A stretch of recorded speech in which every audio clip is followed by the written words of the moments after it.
Hello दोस्तों, कैसे हैं आप? नमस्कार। उम्मीद करते हैं कि आप स्वस्थ होंगे, मस्त होंगे। आज एक उत्तराखंड के बारे में कुछ बताने वाला हूँ आपको। उत्तराखंड का एक मंदिर है, झूठा मंदिर, सुना होगा आपने कभी। पहाड़ों की गोद में जहाँ हवाओं भी मंत्र की तरह बहती है और जहाँ पर हर पत्थर में आस्था की गूंज है। वहीं एक ऐसा मंदिर भी है जिसमें न तो मूर्ति है, न पूजा होती है और न घंटियों की आवाज़ है। फिर भी उस मंदिर की कहानी लोगों को अंदर तक हिला देती है। आज मैं आपको ले चलता हूँ कुमाऊं मंडल के चंपावत जनपद में। टनकपुर के लगभग 18 किलोमीटर दूर पूर्णागिरि पर्वत के पास है एक झूठा मंदिर। सुना होगा शायद आपने नाम। तो कई वर्ष पहले की बात है कि एक धनवान सेठ था, मन में बहुत इच्छा लिए हुए माँ पूर्णागिरि के मंदिर के चरणों में पहुंचा। उसने देवी से कहा कि माँ, मेरी मनोकामना पूरी कर दो। अपनी इच्छा लेके गया था मंदिर में। तो उसने कहा कि अगर अब मेरी ये मनोकामना आप पूरी कर देते हैं तो मैं आपके लिए सोने का मंदिर बनाऊंगा। माना जाता है कि माँ पूर्णागिरि अपने भक्तों की पुकार कभी अनसुनी नहीं करती। सेठ की मन्नत पूरी हो गई।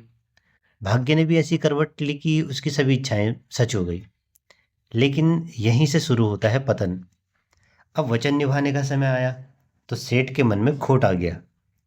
उसने सोचा, सोने का मंदिर, इतना धन क्यों लुटाऊं?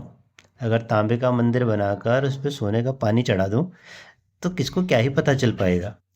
और यही एक भक्त जो था वो व्यापारी बन गया और वचन जो है वो सौदे में बदल गया। सेठ ने एक छोटा सा तांबे का मंदिर बनाया जिस पर सोने की परत चढ़ा दी। अब माँ को अर्पित करने के लिए जैसे ही उसने उस मंदिर को उठाया, तो उस मंदिर को उठाने पे ही वो मंदिर बहुत भारी हो गया। वह असहनीय रूप से इतना भारी हो गया कि वो जितना उसको उठाता उतना ही वो धरती से चिपक गया। उसने बार बार प्रयास किया लेकिन मंदिर उठा नहीं पाया। अब सेठ घबरा गया। पसीने बहने लगे सेठ के। लोग भी इकट्ठा हो गए। कहा जाता है कि यह देवी का संकेत था कि मैं छल स्वीकार नहीं करती। सेठ समझ गया, अब यह मंदिर अस्वीकृत हो चुका है। उसको पता चल गया।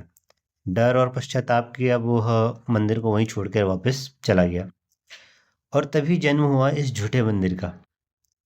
क्योंकि यह मंदिर जो था वो सोने का नहीं था, क्योंकि इसमें कोई मूर्ति भी नहीं थी, और क्योंकि यह एक सेठ के झूठे वचनों से बना था, इसलिए इसे कहा गया झूठा मंदिर।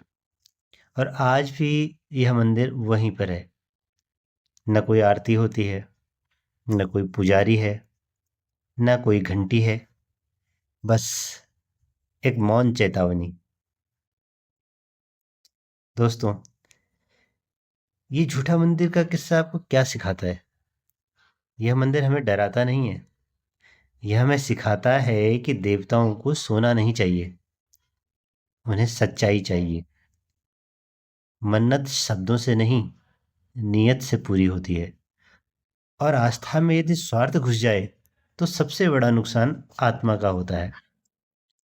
अगर आप कभी भी टनकपुर या पूर्णागिरि की यात्रा करें तो इस झूठे मंदिर के पास एक पल में जरूर रुकिएगा और बैठिएगा, सोचिएगा। शायद वहाँ कोई मूर्ति नहीं मिलेगी आपको, लेकिन एक गहरी सीख मिलेगी। दोस्तों, आपको ये कहानी कैसी लगी? आशा करता हूँ कि आपको अच्छी लगी होगी। अगर अच्छी लगी तो कमेंट में ज़रूर लिखिएगा। इस प्रकार से वीडियो बनाने में हमें प्रोत्साहन मिलता है और मोटिवेशन मिलता है। आपका एक लाइक हमारे लिए बहुत बड़ा रोल प्ले करता है। धन्यवाद। जय श्री राम। जय माता दी।